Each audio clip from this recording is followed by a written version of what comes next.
골로새서 강의 오늘 두 번째 시간, 골로새서 제1장 9절로부터 12절의 말씀을 보겠습니다. 신약성경 324면 324페이지 골로새서 제1장 9절로부터 12절의 말씀을 보겠습니다. 함께 소리를 모아 공독합니다. 이로써 우리도 듣던 날부터 너희를 위하여 기도하기를 그치지 아니하고 구하노니 너희로 하여금 모든 신령한 지혜와 총명의 하나님의 뜻을 아는 것으로 채우게 하시고 주께 합당하게 행하여 범사에 기쁘시게 하고 모든 선한 일에 열매를 맺게 하시며 하나님을 아는 것에 자라게 하시고 그의 영광의 힘을 따라 모든 능력으로 능하게 하시며 기쁨으로 모든 견딘과 오래 참음에 이르게 하시고 우리로 하여금 빛 가운데서 성도의 기업의 부분을 얻기에 합당하게 하신 아버지께 감사하게 하시기를 원하노라. 아멘. 사도 바울이 골로새 교회를 향해서 이 기도에 대한 말씀을 주시는데, 왜 이 편지에다가 바울이 이렇게 기도의 편지를 쓰면서 그 기도 속에 내가 너를 위하여 기도한다 하는 이 말을 썼을까라고 하는 것입니다. 그 의도는 간단합니다. 우리가 사랑한다, 한다, 또 물질로 뭘로 하지만 그러면 다 순간에 지나지 않습니다. 속된 말로 단소태 물붓기밖에 안 됩니다. 정말로 사랑하면 그 영혼을 위해서 하나님 앞에 기도하는 것이 그리스도인의 사랑입니다. 자, 오늘 답답한 사람한테 내가 약간의 물질을 고마워하지. 그러나 그는 단기에서 끝나버리고 말아요. 그러나 기도는 그 사람의 운명을 바꿉니다. 삶의 자세를 바꿉니다. 옛날 우리 할머니들이 정화석으로 꼽히었잖아요. 하나님도 아닌 사신령한테 빌고, 바위돌 앞에 빌고, 사랑당에 빌고, 구멍나무에 빌고, 왜 그렇겠습니까? 사람의 힘으로 할 수 없는 일이 세상에 너무 많아요. 그래서 우리나라 고사성어 가운데 지성이면 감천이라고 하는 말이 나옵니다. 정성을 들이면 하늘도 감동하는 것입니다. 어떤 분이 사업을 하기 위해서 월남전이 있을 때 그 사업의 기반을 갖기 위해서 월남전이나 월남에 무역차 사업하러 갔습니다. 전쟁터니까 얼마나 위험하겠습니까? 그때마다 그 아내가 편지를 보냈어요. 남편은 교회를 안 다니는데, 여보, 내가 당신을 위해서 새벽마다 기도합니다. 근데 이 남편은 그 편지를 받을 때마다 자기는 교회를 안 나가고 하나님을 안 믿지만 그렇게 마음에 큰 위안이 되었더라고요. 어떨 때는 그 회사 근처에 탄이 터지고 미사일이 날아가고 할 때마다 걱정하고 무섭기도 하지만 새벽마다 우리 마음자가 하나님께 기도하는데, 그러면서 그를 또 엎드려 기도하기를, 하나님, 저는 하나님을 안 믿습니다만 우리 마음자가 믿는 하나님이 정말 계시다면 하나님 저를 살려주십시오. 이렇게 기도할 때가 많았잖아요. 그리고 또 그 부인은 편지에다가 꼭 주보를 한 장 넣어서 보내고, 그날 목사님 설교를 요약해서 그 편지 속에 담아서 이렇게 남편에게 보냈다는 겁니다. 그리고 항상 맨 끝머리는 새벽마다 나는 당신을 위하여 기도합니다. 그 말 한마디가 그렇게 큰 힘이 되었던, 후에 귀국해서 그는 그 아내와 함께 이 교회를 다니게 되었다라고 하는 것입니다.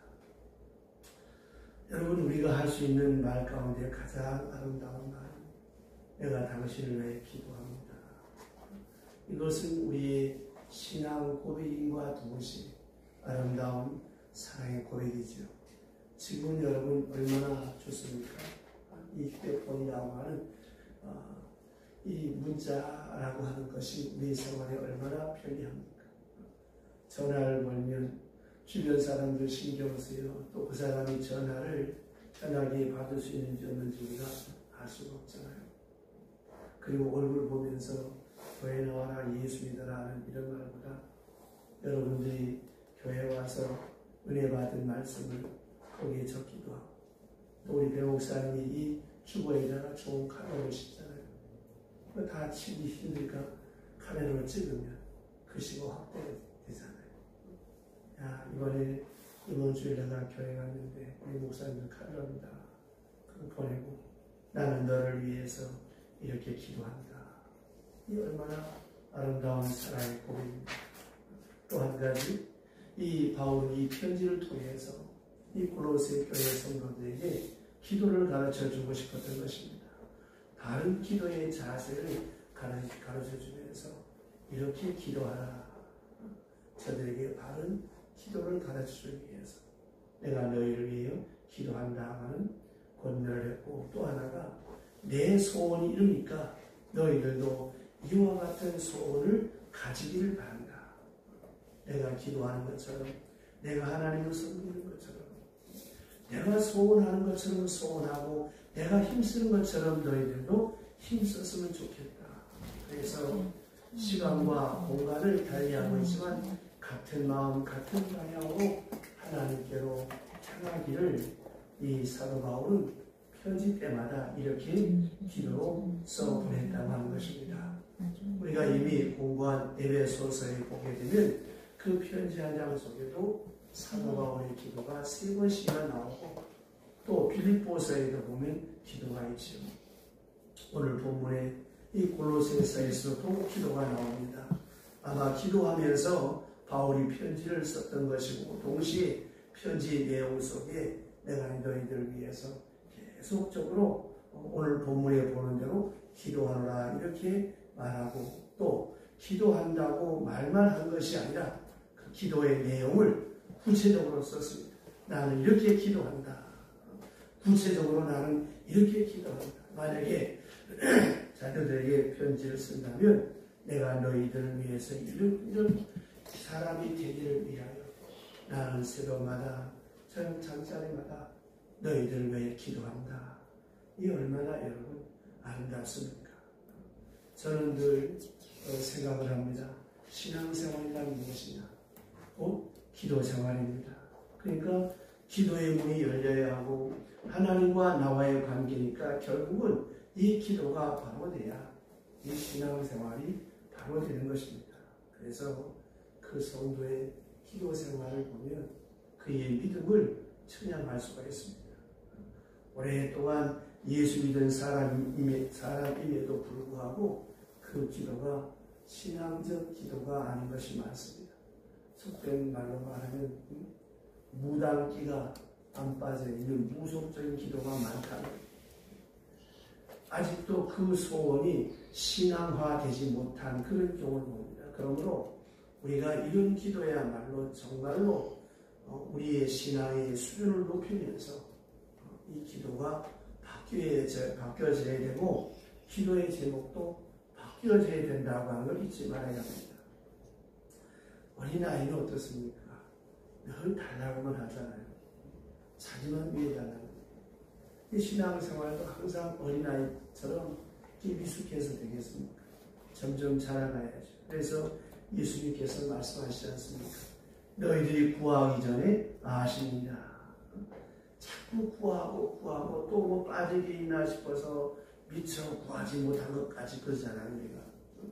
근데 이거는 올바른 기도가 아니에요. 분명한 것은 무엇입니까? 하나님이 나의 안고 일어섬을 아시고 내 입의 말을 아시고 내 생각과 내 뜻을 다 아세요. 우리가 뭐가 필요한지 하나님은 나보다 너무너무 나를 잘 아세요. 그래서 구하기 전에 아신다. 이게 얼마나 참 귀하고 다정한 말씀입니까? 구하기 전에 다 아신다. 그러면서도 뭐라고 했어요? 구하라 주실 것이요. 찾으라 찾아질 것이요. 두드리라 열릴 것이다. 왜 이렇게 말씀했겠습니까? 그러면 하나님 앞에 예의 없고 경건해온 사람, 뭐 하나님 다 아시는데 내가 뭐 할 필요 있나? 이렇게 아니라 하고 나태해지고 하나님을 많이 여긴다라고 하는 거예요. 그래서 하나님은 다 아시지만 우리로 하여금 부활하고 하는 거예요. 문호에게 젖떠준다는 말이 있잖아요. 하나님 다 아세요. 하지만 내가 기도하는 자체가 뭐예요? 하나님께 굴복하는 거, 하나님께 섬기는 거, 하나님 앞에 신앙 고백, 하나님을 찬양하는, 하나님의 이름을 높이는 그 자체가 하나님 앞에 기도라고 하는 매개체를 통해서 하나님과 나와의 만남이 있어지기 때문에 구하면 준다라고 하는 그런 깊은 의도와 뜻이 있다는 점을 깊이 생각해야 됩니다. 또 하나, 이방 사람들처럼 주문부원하지 말라. 주문 외우듯이 생각 없이 그냥 무슨 말 하는지 자기도 모르는 중얼. 그런 기도는 안 되겠다는 것이죠. 또 하나는 이방 사람들처럼 기도를 많이 해야 들어줄 것처럼 생각하는데 그건 잘못입니다. 다시 말하면 기도를 갖다가 공로화하려고 하면 안 돼요. 내가 기도를 많이 했으니까, 내가 쳐야 했으니까, 금식했으니까, 이만큼 했으니까 하나님이 들어준다. 그건 망상입니다. 그건 잘못된 거예요. 성경에 보시는 바와 같이 딱 한마디 기도만 해도 하늘 문이 열리고 하늘에서 응답하는 것을 보지 않습니까? 내가 아무리 고래고래 소리치고 발버둥을 쳐도 잘못된 기도는 응답이 될 수가 없는 거예요. 맹장 수술한 환자한테 물 달린다고 거기 물 주면 그 사람 죽습니다. 하나님은 그 무엇보다도 내가 무엇이 필요한지를 아는 거예요. 그러니까 문제는 나 자신에게 있는 것이죠. 기도의 자세가 문제. 동시에 그 자세에 따라 신앙이 문제고, 그 다음 거기에 따라서 그가 아는 지식에 따라서 기도의 제목이 문제죠. 지금 무엇을 구하고 있느냐라고 하는 것입니다. 오늘 본문에 그것을 우리에게 말씀하는데 사도 바울이 기도를 가르쳐주고 있어요. 이렇게 기도하라 하고 나는 너희를 위해서 항상 이렇게 기도하고 있다고 좋은 모델을 제시합니다. 그게 뭐냐? 오늘 본문에 보시는 바와 같이 하나님의 뜻을 알게 해주세요. 자, 9절 보세요. 9절 다 같이 큰 소리로 시작. 이로써 우리도 듣던 날부터 너희를 위하여 기도하기를 그치지 아니하고 구하노니 너희로 하여금 모든 신령한 지혜와 총명에 하나님의 뜻을 아는 것으로 채우게 하시고, 아멘. 하나님의 뜻을 아는 것으로 채우게 하시고 모든 신령한 지혜와 총명에 그랬습니다. 신령한 지혜와 총명, 이건 지금 가지고 있는 기본 신앙을 말하는 거예요. 예수 믿는 사람이 이미 신령한 지식이 있어요. 신령한 지혜도 있고 신령한 총명도 있어요. 이건 기본적인 것이죠. 그 위에 플러스 알파에서 하나님의 뜻을 아는 것으로 채워주십시오라고 기도합니다. 자, 여기서 우리가 생각해야 됩니다. 우리가 보통 기도하는 기도는 어떻습니까? 그 기도는 대체로 보면 하나님의 뜻을 하나님께 말씀하는 거죠. 내 소원을 말하는 겁니다. 내 처지를 말할 때가 많아요. 하나님, 내가 이렇습니다. 내 형편도 부끄럽고 내 손이 없고 장차 뭐가 어떻고, 그리고 나 자본 좀 대주세요. 내게 건강 좀 주세요. 결국 다 뭐예요? 내 미성질, 내 욕구와 욕망, 내 뜻, 내 소원을 아뢰는 것이. 다시 한번 깊이 생각해 보세요. 내가 이렇게 기도할 때 주님이 뭐라고 하시겠는가? 예수님 말씀하시기에 구하기 전에 아신다고 했습니다. 하나님 다 아세요. 그러므로 서두를 필요가 없죠. 내 뜻을 알리는 것은 그렇게 필요가 없어요. 그런데 우리의 기도의 전반이 어떻습니까? 여러분 하는 기도를 녹음을 해보던가 휴대폰으로 한번 써보세요. 99%가 전부 다 내 자신에 대한 정보를 예수님께 아는, 내 소원, 자녀들의 소원, 나라의 소원, 사업의 소원, 이래야 되겠습니다. 저래야 되겠습니다. 어떨 때는 참 가만히 냉정하게 생각해 보면 우리가 맨날 전능하신 하나님이라고 고백하면서 우리가 하나님을 무시하는 거 아닌가. 하나님이 모르실까봐 내 정보를 제공하는 것은 아닌가. 하나님을 내가 무식한 하나님으로 만드는 것은 아닌가 하는 그런 생각이 들 때가 많습니다. 그러므로 여러분 꼭 잊지 말고 생각해야 될 것은 내 뜻을 하나님께 아뢰라고 하는 것은 간구라고 합니다. 그걸 간구라고 하는데 이런 물론 간구도 있어야 되겠죠. 하지만 이거보다 더 높은 수준의 기도가 무엇인가 하면 하나님의 뜻을 알게 해주세요. 당신이 원하는 뜻이 어디 있습니까? 그거를 알게 해주십시오. 내 뜻을 하나님께 알리려고 하는 것이 아니라 하나님의 뜻을 알고자 하는. 예를 들어서 내가 병들었다 칩시다. 내가 사업이 어려움이 왔다 칩시다. 하나님, 이 일이 내게 무엇을 원하는 것입니까? 여기 하나님의 뜻이 무엇입니까? 이렇게 기도해야지. 이게 바람직한 기도 아닙니까? 하나님의 뜻을 묻고 있는 기도라면 여기서 생각할 것이 무엇인가 하면 먼저는 나의 모든 것을 하나님이 알고 계신다라고 하는 겸손한 고백이 있어야 됩니다. 그래야 하나님 이 사건이 내게 뭘 말하는 것입니까? 나로 하여금 어떻게 하기를 원하시는 것입니까? 이거를 물어야죠. 그 다음에 나의 뜻을 일단 포기하고 하나님의 뜻을 물어야죠. 내 뜻, 내 영광, 내 소원을 고집하고 있는 한 하나님의 뜻을 알 수도 없고 하나님의 음성, 하나님의 뜻이 들려오질 않아요. 내 고집, 내 이 소원 어떨 때는 한이 맺혔다고 하십시다. 이 한 맺힌 것 때문에 하나님의 뜻을 알아볼 것이 없습니다. 자, 아브라함의 기도, 솔로몬의 기도를 보세요. 1,000번의 제단을 쌓으면서 솔로몬이 구한 게 뭐예요? 내게 지혜를 주세요. 듣는 마음을 주세요. 하나님의 음성을 듣고 백성의 음성을 듣고 하나님의 뜻을 알 수 있는 사람. 아브라함이 롯을 위해 기도하잖아요.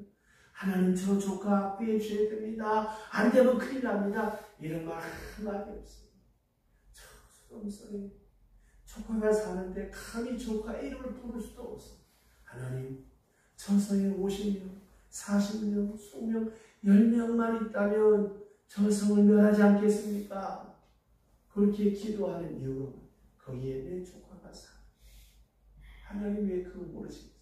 그거 아시고 성경이 뭐라 그랬어요? 아브라함을 생각하세요. 아브라함이 한 번도 롯을 구해달라고 입 밖에도 안 했어요. 하나님 다 아십니다. 그러므로 여러분 우리의 마음을 피부에 깨끗이 비우고 당신의 뜻이 어디 있습니까? 라고 묻는 자세. 이게 좋은 기도, 이게 응답받는 기도입니다. 하나님의 뜻을 묻는 거죠. 묻는데 여기서 생각해야 될 것이 무엇인가 하면 하나님의 뜻을 물었을 때 그렇다면 응답이 어떻게 오겠습니까? 응답. 하나님의 뜻을 알려주는 것으로 오는 거예요. 내가 기도했다고 해서 하나님의 뜻을 물었다고 해서 상황이 변하는 게 아니에요. 없던 돈이 생기는 게 아니고 없던 건강이 생기는 게 아니고 없던 사람이 오는 것도 아니고 그런 얘기가 아닙니다. 상황이 변하는 것이 아니라는 거예요. 하나님께서 당신의 뜻을 내게 가르쳐 주세요. 그러니까 하나님의 뜻에 대한 지식이 기도의 응답이고 다시 말하면 알려주시는 좀 더 구체적으로 말하면 이것이 나의 뜻이다. 내 생각이 이것이다. 이것이 내 뜻이다. 그걸 가르쳐 주는 것이 응답입니다. 그걸 꼭 잊지 말아야 합니다. 그러니까 가장 귀한 응답은 말씀을 하세요. 내가 너를 사랑한다. 이것이 내 뜻이다. 좀 더 깊이 말씀드리면 지금 내가 처한 처지 그것이 내 뜻이다. 이렇게 말씀하시는 이게 기도의 응답이고 가장 높은 수준의 응답이라고 하는 걸 잊지 말아야 합니다. 우리는 하나님의 뜻하면 일단 추상적인 것을 생각하게 됩니다.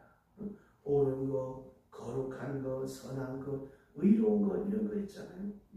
이게 하나님의 뜻이, 진리가 하나님의 뜻이요, 사랑이 하나님의 뜻이요, 의가 하나님의 뜻이요, 이런 게 다 하나님의 뜻이죠. 이건 우리가 매일같이 배우고 듣는 것, 이거보다 더 중요한 게 있어요. 그것은 내게 향하신 하나님의 뜻입니다. 하나님, 오늘 내가 어떻게 하는 것이 좋겠습니까?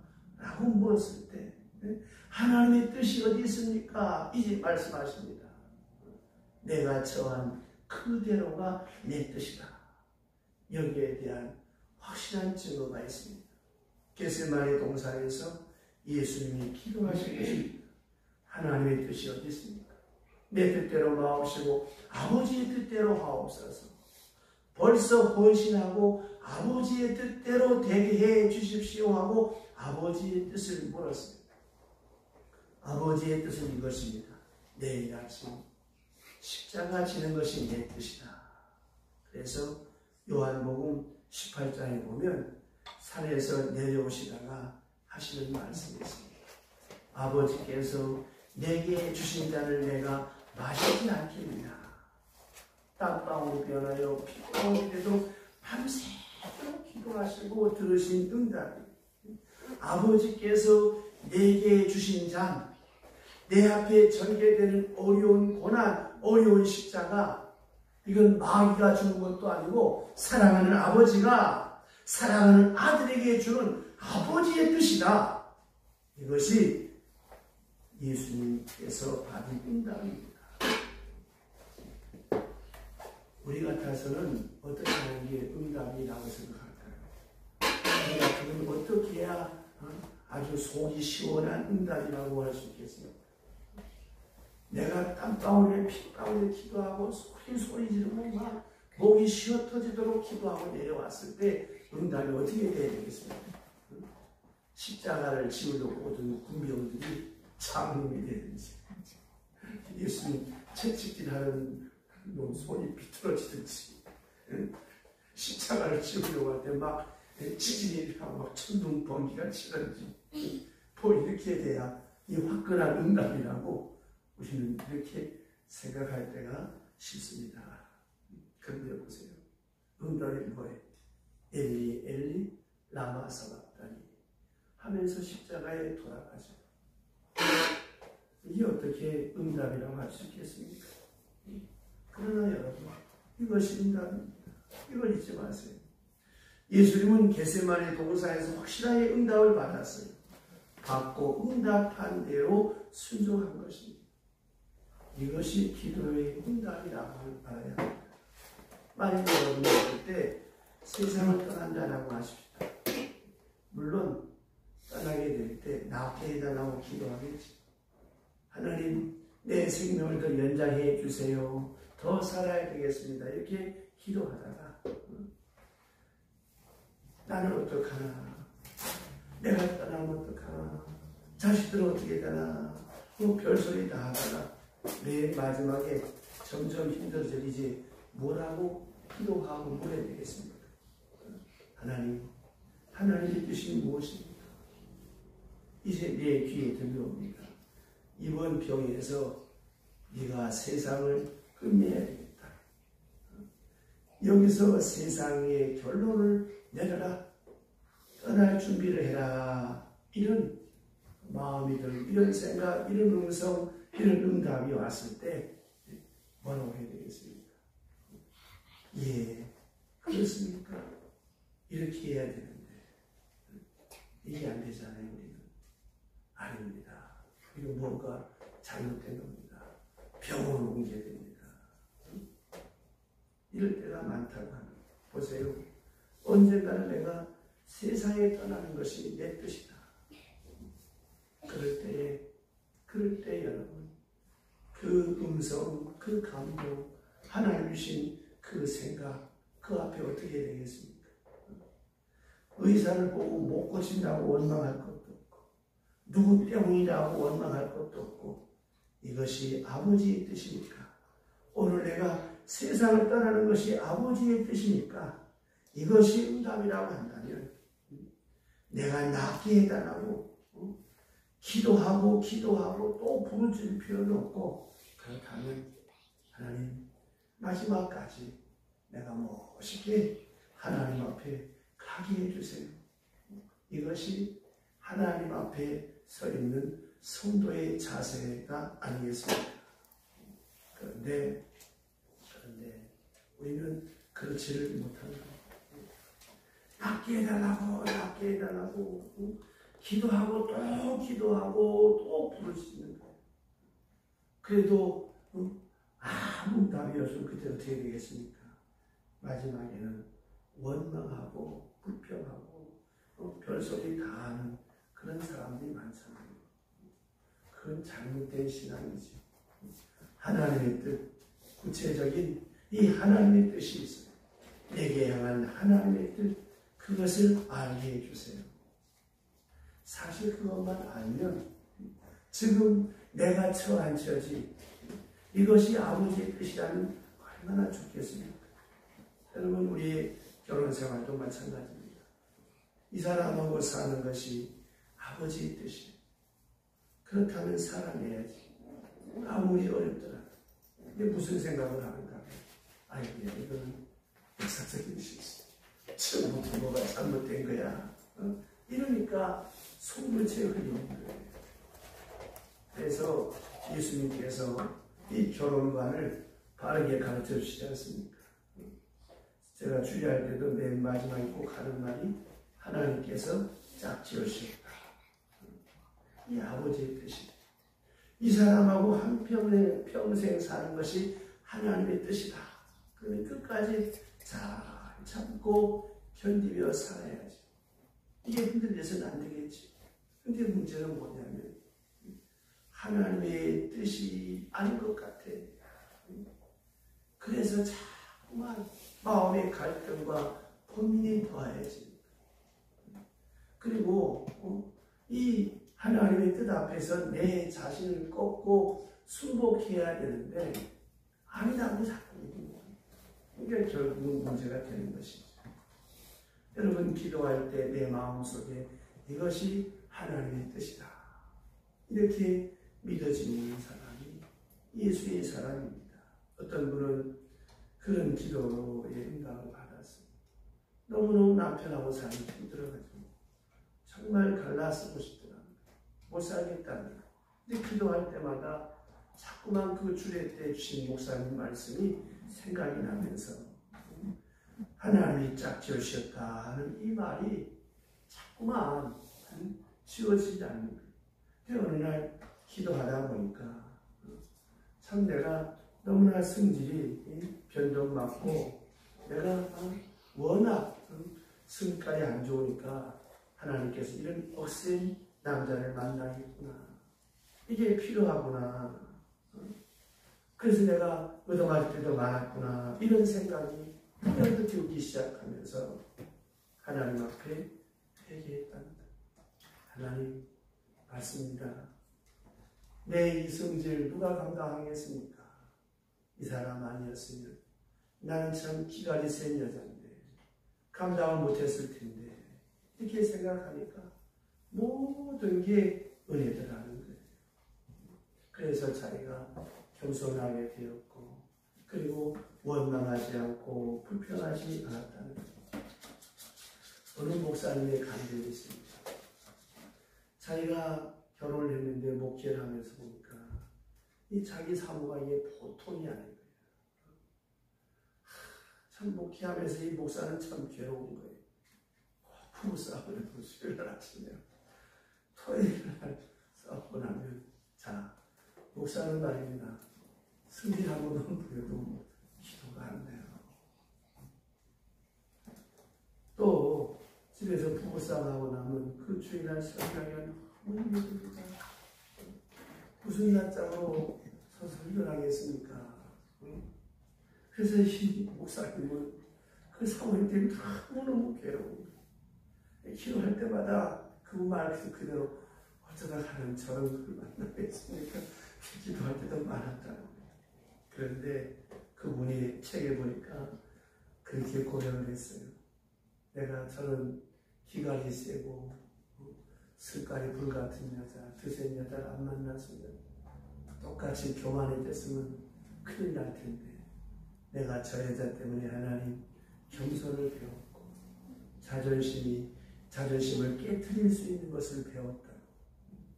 그래서 그 사모님 때문에 꼼짝 못하고 겸손해졌다고 아버지께서 내게 주신 사람이라고 이렇게 고백한 글이 있습니다. 사도 바울을 보세요. 육체의 가시 사탄의 사자가 있었어요. 다른 사람 병 고치면서 막 거품을 물고 간질병이 발작을 하면 얼마나 그 모습이 흉하겠습니까? 바울을 사랑하고 좋아하는 사람 같으면 안타까워서 눈물로 같이 기도하겠죠. 근데 사람이 다 똑같지 않잖아요. 바울을 시기하고 질투하는 사람도 얼마나 많았겠어요. 그리고 본인 스스로가 얼마나 덕이 안 됩니까? 여러분 목사가 맨날 아프다고 골골 해보세요. 무슨 덕이 되겠어요? 목사는 모든 면에서 팔방미인이 돼야 은혜가 되는 거예요. 시원찮으면 덕이 안 됩니다. 그런데 바울이 얼마나 괴로웠습니까? 그래서 40일 금식기도를 3번 연기해 주시는 것이 뭐예요? 내게 있는데 은혜가 족하다. 내 뜻이다. 이건 죄 때문도 아니고 내 실수 때문도 아니다. 이건 내게 필요해서 내가 너에게 준 것이다. 이런 응답을 받고 바울은 감사하면서 뭐라고 고백합니까? 나는 약할 때 강하다고 간증해요. 그러면서 하나님은 그 병 안 고쳐주시고 그 옆에 누가라고 하는 의사를 붙여서 한평생 그와 동행하게 합니다. 누가복음을 쓴 그 누가가 의사거든요. 그러므로 사도 바울은 이런 모든 경험을 가지고 하는 말이에요. 아버지의 뜻을 알게 해 주십시오. 이것이 기도입니다. 두 번째 여기 보니까 범사에 하나님을 기쁘시게 하고 그랬습니다. 이 범사라고 하는 것은 모든 환경을 말하는 거예요. 가난하거나 부하거나 병들거나 건강하거나 잘 되거나 못 되거나 모든 경우에 어떤 환경 속에서도 하나님을 기쁘시게 할 수 있게 되기 위해서 기도하는 거예요. 하나님 기쁘심을 받으시옵소서. 이것이 기도예요. 나는 수고가 되어도 나는 힘겹고 고통스러워도 하나님께 기쁨 영광만 돌아가면 되는 거예요.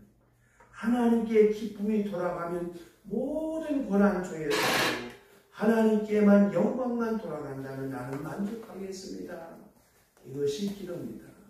그러므로 우리가 아침마다 기도한다면 오늘 하루 사는 데 있어서도 어떤 행동을 하든지 내 모든 행동을 통해서 하나님의 영광만 나타나게 하옵소서. 하나님께 기쁨만 돌아가게 하옵소서. 이 기도가 성도의 바른 기도입니다. 자, 다음 주에 또 기도